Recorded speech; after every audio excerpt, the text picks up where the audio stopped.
The gavel slammed down against the mahogany block. It sounded like a gunshot inside the silent auction hall. Sold. To the gentleman from Omnicorp Development for $55 million. The room erupted into polite applause.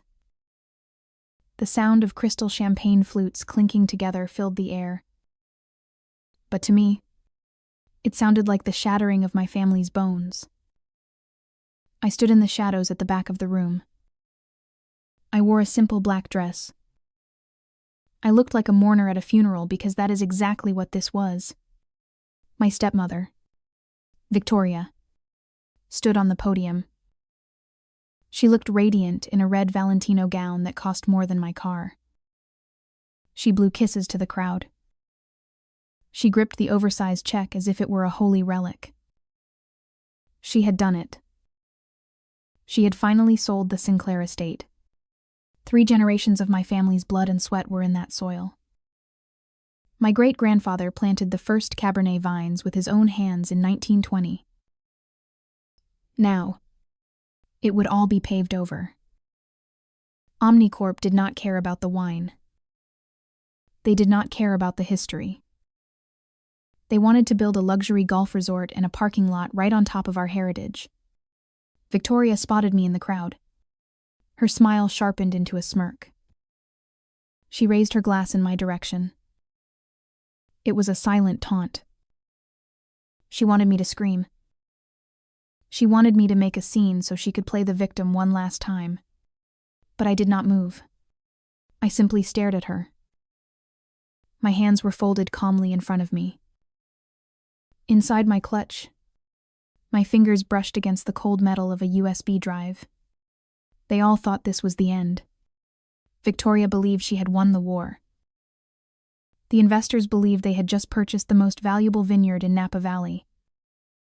They believed they owned the magic that made our vintage award-winning 5.0. However, they were wrong. They had just spent $55 million on a graveyard. I turned my back on the celebration. I walked out of the ballroom and into the cool California night air. The valet brought my old sedan around. I got in and gripped the steering wheel until my knuckles turned white.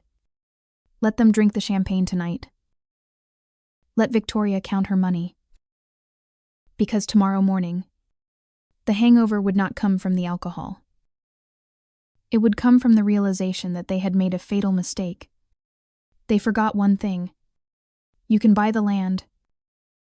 You can buy the vines. You can even buy the name on the gate. But you cannot buy the soul of the wine. That belongs to me.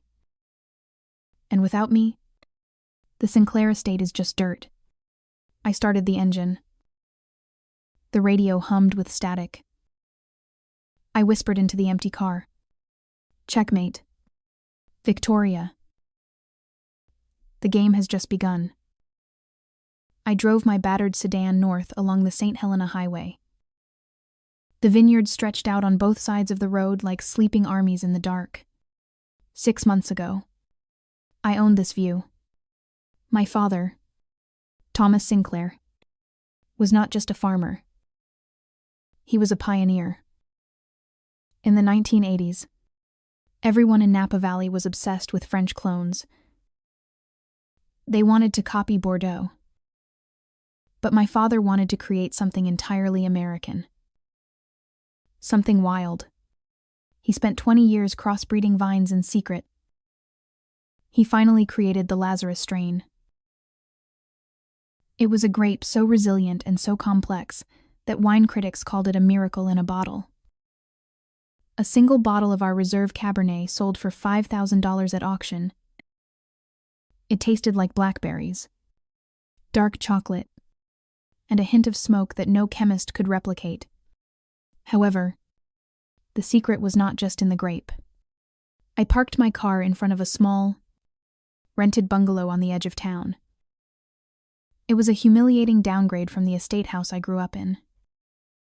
I unlocked the door and walked into my makeshift laboratory. The living room was filled with microscopes, Petri dishes, and soil samples. Victoria thought I was just the daughter who got her hands dirty. She called me a gardener. She did not know that I held a double doctorate in viticulture and soil microbiology from UC Davis. I walked over to a small, climate-controlled refrigerator in the corner. I opened it. Inside sat a single sealed glass vial containing a cloudy braisins amber liquid. This was the true legacy. You see, the Lazarus strain could not survive in normal soil. It needed a specific, symbiotic relationship with a genetically modified yeast culture and a root fungus I had synthesized myself. We called it the Sinclair biome. Without this specific microbial cocktail, the Lazarus vines were just weeds. They would wither and die within 2 seasons. They would produce sour, undrinkable vinegar. My father and I were the only 2 people on Earth who knew the formula. Every month, I personally treated the irrigation system with this mixture. It was the lifeblood of the $55 million estate. Then came the heart attack. My father died in his study with a glass of his own wine in his hand. It was sudden. It was tragic. And it was incredibly convenient for Victoria. She had been his nurse before she became his wife. She was 20 years younger than him. She was beautiful, cold, and calculated. She played the grieving widow for exactly 3 days. On the 4th day, the lawyers arrived. I remembered the meeting in the estate library vividly. The lawyer was a man named Mr. Henderson. He wore a suit that cost more than my tuition. He slid a document across the heavy oak desk. He explained that my father had updated his will 3 weeks before his death. The entire estate, the land, the brand, and the assets were left to Victoria. I received a small cash stipend of $50,000. It was an insult. It was a slap in the face. I tried to fight it. I screamed that she had manipulated him. I threatened to sue. Victoria just sat there. She sipped her tea. She looked at me with eyes devoid of any human warmth. She told me to leave the property immediately. She explained that she was bringing in a corporate team to modernize the production. She said my archaic methods were no longer needed. She fired me from my own family business. She evicted me from the home where I learned to walk. I looked at the vial in my fridge again. The amber liquid swirled gently. Victoria had been planning the sale to Omnicorp for months. She wanted the cash. She wanted to cash out the Sinclair legacy and move to Monaco. She thought she had sold them a gold mine. But she had made one critical error. She forgot to ask why the grapes grew. When she kicked me out, she also kicked out the only person who knew how to keep the vineyard alive. I had not treated the irrigation system in 6 months. The residual bacteria in the soil were fading. The clock was ticking. I closed the fridge door. A cold smile touched my lips. The Omnicorp investors were expecting their first harvest in September. They were expecting liquid gold. They were going to get poison. But I wasn't just going to let the vines die. That would be too simple. I needed to ensure that when the collapse happened, it would destroy Victoria completely. I needed to trap her in a legal nightmare so deep she would never crawl out. I sat down at my computer. I opened a secure email server. It was time to send a message to the new owners. Not as Chloe Sinclair, the disgruntled daughter, but as an anonymous whistleblower. I began to type. The email I sent was simple. I addressed it to the board of directors at Omnicorp. The subject line read, Asset Instability Warning. In the body of the text, I did not sound like a rejected daughter. I sounded like a concerned scientist. I warned them that the Sinclair estate required a specialized soil maintenance protocol. I attached a chart showing the projected exponential decay of the root systems if this protocol was ignored. I offered to consult for a fee. They did not even reply. To them, I was just a nuisance. I was a gnat buzzing around a $55 million elephant. They deleted my email. They proceeded with their construction plans. They began tearing up the South Acre to lay the foundation for the hotel. Then August arrived. August in Napa Valley is the season of veraison. This is the magical time when the grapes turn from hard green berries into soft, purple jewels. It is when the sugar levels, the bricks, begin to climb. I did not need to be inside the gates to know what was happening. I could see it from the satellite imagery I accessed on my laptop. And I could hear it through the whispers of the local workers at the town diner. The rumors started in the second week of August. The workers said the vines looked thirsty. They said the irrigation was running full blast, 24 hours a day. Yet the leaves were curling up. They turned brittle and brown at the edges. The grapes were not ripening. They were mummifying. Inside the estate, panic began to set in. Omnicorp had already pre-sold the entire vintage to high-end distributors in Europe and Asia. They had taken deposits worth millions of dollars. They needed that wine. On a Tuesday morning, a black helicopter landed on the estate helipad. It carried Dr. Wannes Luz. Eris Thorne. He was a celebrity soil consultant from France. He charged $10,000 a day for his services. Omnicorp flew him in to fix the problem. I parked my car on a public ridge overlooking the valley. I watched through my binoculars. I saw Dr. Thorne walking the rows of vines. He knelt down. He dug his hands into the dirt. He took samples. They looked confused. He shook his head. He argued with the Omnicorp executives in their expensive suits. I knew exactly what he was finding. Or rather, what he was not finding. His chemical tests would show perfectly balanced levels of nitrogen, phosphorus, and potassium. The soil looked chemically perfect.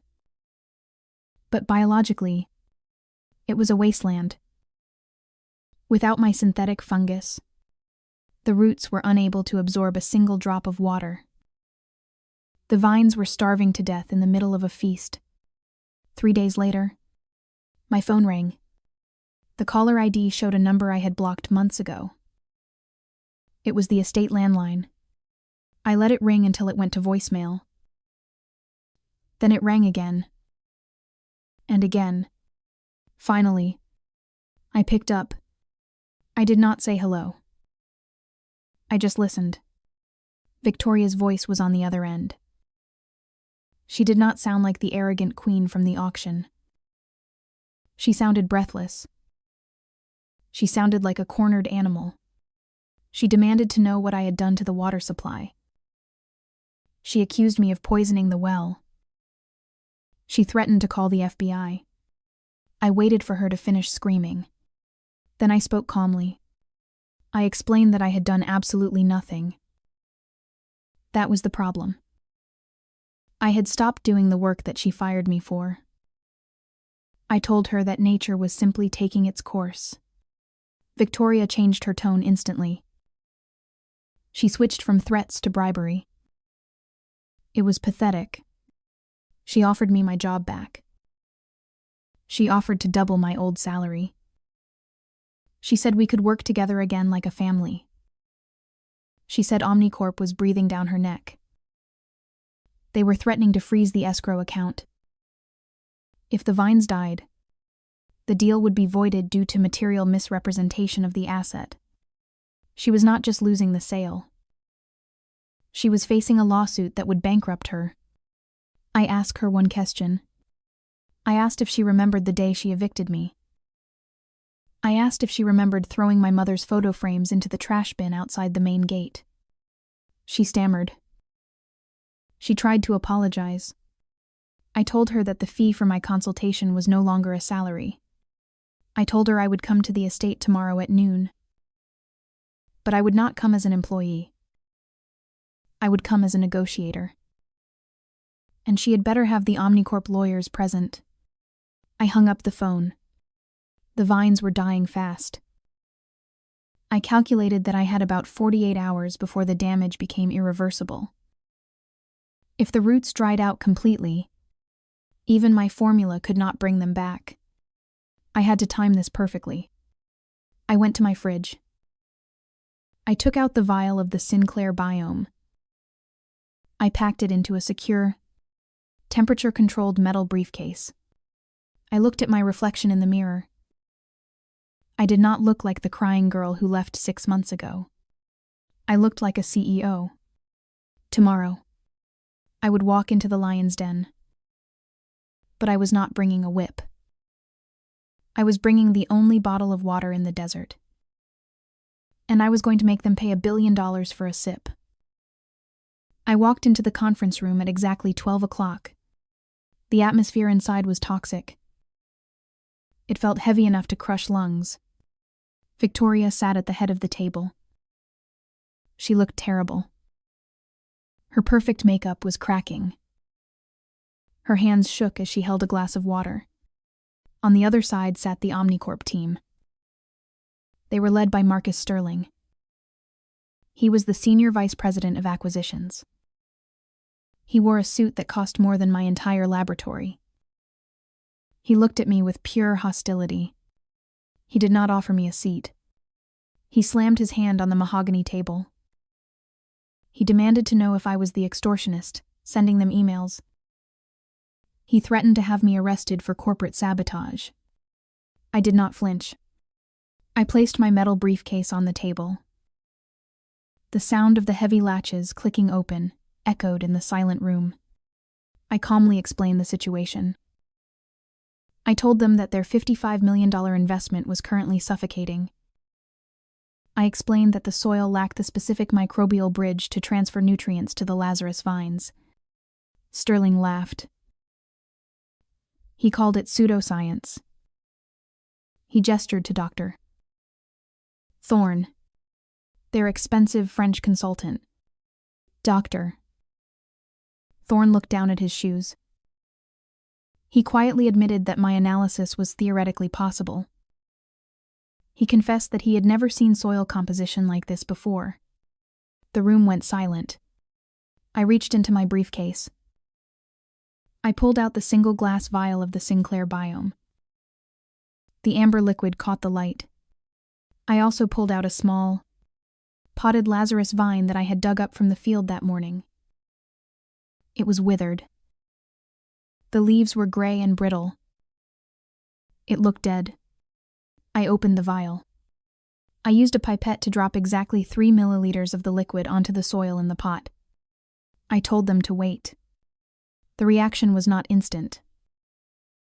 But under the time-lapse camera I set up on the projector screen, the change was visible within minutes. The gray leaves began to flush with color. The drooping stems stiffened. The plant was drinking. It was coming back to life before their eyes. Sterling stared at the screen.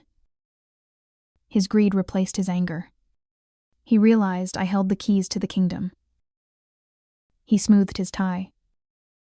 He smiled a shark-like smile. He offered me a contract on the spot. He offered $200,000 a year to manage the soil. He thought he was being generous. Victoria let out a sigh of relief. She thought she was saved. She urged me to take the deal. I closed the briefcase. I locked the latches. I looked Sterling in the eye. I told him that he misunderstood the purpose of this meeting. I was not here to sell the formula. I was here to clarify the ownership of the asset. Then I dropped the bomb. I pulled a document from my jacket pocket. It was not a contract. It was a patent registration. I explained that while my father left the land to Victoria, he had registered the genetic code of the Sinclair biome in my name 3 years ago.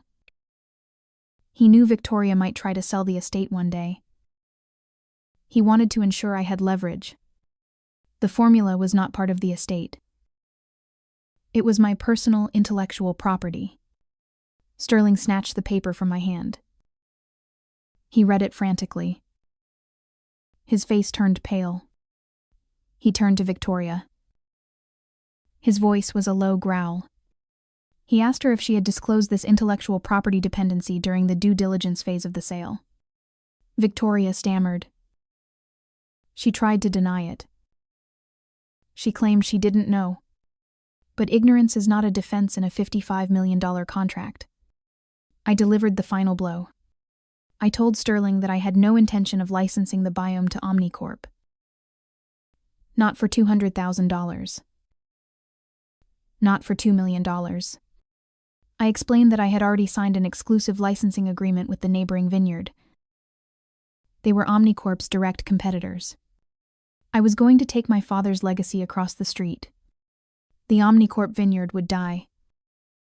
The $55 million they paid Victoria was for a barren patch of dirt. Sterling stood up. He knocked his chair over. He pointed a trembling finger at Victoria. He accused her of fraud. He accused her of selling an asset she did not fully control. He declared the deal in breach of contract. He picked up his phone and dialed his legal team. He ordered them to freeze the escrow account immediately. He ordered them to seize Victoria's personal assets to cover the damages. Victoria screamed. She lunged across the table at me. Security guards held her back. She looked at me with wild, terrified eyes. She begged me to stop. She pleaded that this would ruin her. I picked up my briefcase. I walked to the door. I stopped and looked back at her one last time. I told her that she wanted the money. And she got the sale. She wanted the estate. And she got the dirt. I kept the life. I walked out of the conference room. Behind me, the sound of Victoria sobbing was drowned out by Sterling, shouting legal threats. The harvest was over. The collapse of the Sinclair estate was faster than the speed of sound. Sterling made good on his threats. Omnicorp filed a lawsuit for fraud and breach of contract the very next morning. They did not just sue Victoria. They buried her. They froze her personal bank accounts. They placed a lien on her jewelry and her luxury cars. They claimed she had willfully concealed critical information about the asset's viability. Victoria tried to fight back. However, lawsuits cost money. And she had none left. The $55 million deal evaporated into thin air. Without the Omnicorp injection of cash, the estate's debts began to pile up. The operational costs were massive. The bank that held the mortgage on the property grew impatient. 3 months later, the foreclosure notice was nailed to the front gate. It was a humiliating end for the woman who wanted to be the queen of Napa Valley. The bank organized a distressed asset auction. They wanted to offload the property quickly. But there was a problem. Everyone in the industry knew the truth now. They knew the Sinclair soil was chemically dependent on a proprietary formula owned by a hostile third party. No investor wanted to touch a vineyard that came with a biological time bomb. The value of the estate plummeted. It dropped from $55 million to the value of the raw land alone. Then it dropped even further. On the day of the foreclosure auction, it rained. It was a cold, gray Tuesday. There were no champagne flutes. There were no red dresses. Just a few bored investors standing on the wet concrete steps of the county courthouse. The auctioneer started the bidding at $5 million. Silence followed. No one raised a hand. The investors knew that without the vines, the land would cost millions to replant and terraform. The price dropped to $4 million. Then 3. Finally, a hand went up from the back of the crowd. It was a representative from a shell company called Lazarus Holdings. He bid $2.5 million. The auctioneer looked around desperately for another bid. He begged for a counteroffer. But the crowd remained silent, going once, going twice. Sold. The representative signed the papers. He handed over a cashier's check. Then he walked over to me. I was waiting in my car across the street. He handed me the keys to the main house. I had bought my family legacy back for less than 5% of what Victoria tried to sell it for. I drove up the long driveway that afternoon. I saw a moving truck parked in front of the mansion. It was not a luxury moving service. It was a cheap U-Haul rental. Victoria was dragging a suitcase down the marble stairs. She looked 10 years older. Her designer clothes were wrinkled. She looked defeated. She stopped when she saw me get out of the car. She did not scream this time. She did not fight. She simply stared at the keys in my hand. I walked past her without saying a word. I did not need to gloat. The eviction notice taped to the door spoke for me. She loaded the last of her boxes into the truck. She had to leave behind the furniture, the art, and the wine collection. Those were now the property of the bank, and by extension, the property of the new owner. I watched her drive away. Her taillights disappeared through the iron gates she had once locked me out of. I walked into the foyer. It was quiet. The house smelled of dust and neglect. I went straight to the library. I walked behind my father's heavy oak desk. I sat down in his leather chair. I picked up the phone. I dialed the number for the irrigation control center. It was time to feed the vines. It has been exactly 12 months since the auction. The September sun is warm on my shoulders. I am standing in the middle of the north block. The rows of vines stretch out toward the horizon like green ribbons. They are heavy with fruit.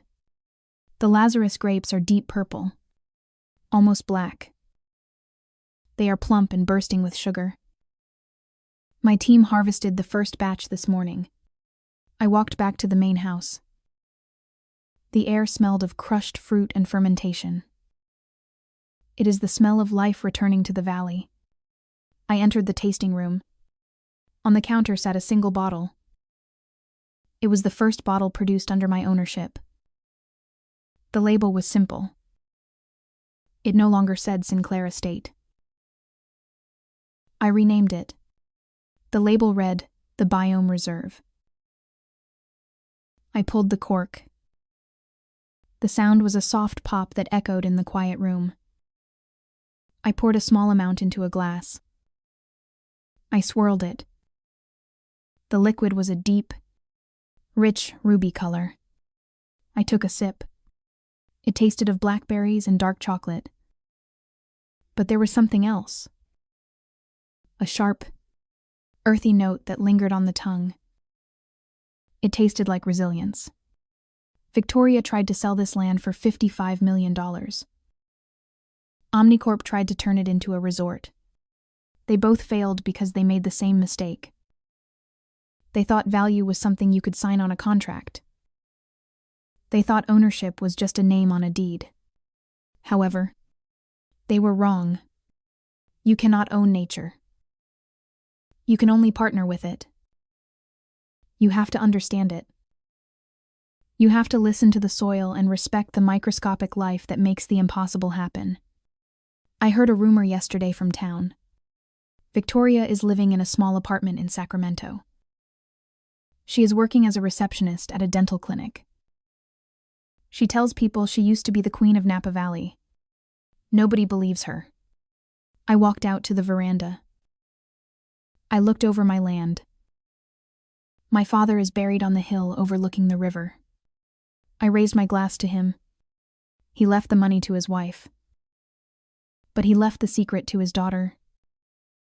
He knew that money runs out. Beauty fades.